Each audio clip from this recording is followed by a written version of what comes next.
Senovės išminties principai. Pirmasis principas. Verslas turi būti sėkmingas. Jis turi uždirbti pinigus.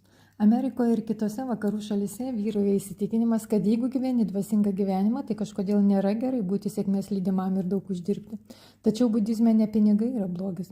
Iš tikrųjų, asmuo, turintis daugiau išteklių, pasaulyje gali padaryti daugiau gero, nei jų neturintis.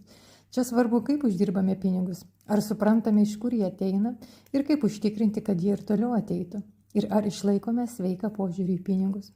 Taigi, visa esmė – uždirbti pinigus švariai ir sąžiningai, aiškiai suprasti, iš kur jie atsiranda, kad jie nesustotų ir išlaikyti sveiką požiūrį į juos, kol jų turime.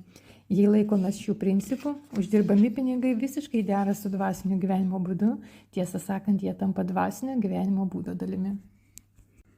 Antrasis principas. Turėtume džiaugtis pinigais, tai yra, turėtume išmokti uždirbdami pinigus išlaikyti sveiką protą ir kūną. Turto kūrimo veikla neturėtų mūsų taip fiziškai ar psichiškai išsekinti, kad negalėtume džiaugtis turtu. Verslininkas, kuris puoselėdamas savo verslą griauna savo sveikatą, griauna patį verslo tikslą.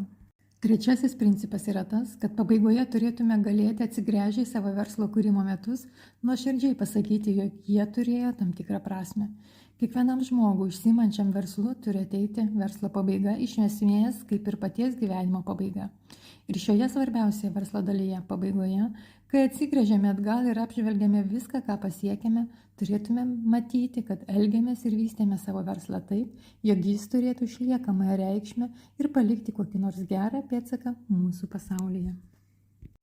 Apibendrinant galima teigti, kad verslo, senovės Tibeto išminties ir iš tikrųjų visų žmogaus pastangų tikslas yra praturtėti, pasiekti išorinę ir vidinę gerovę. Šią gerovę galime džiaugtis tik tada, kai išlaikome gerą fizinę ir psichinę sveikatą. Ir per visą savo gyvenimą turime ieškoti būdų, kaip pasiekti, kad ši gerovė būtų prasminga platesne prasme.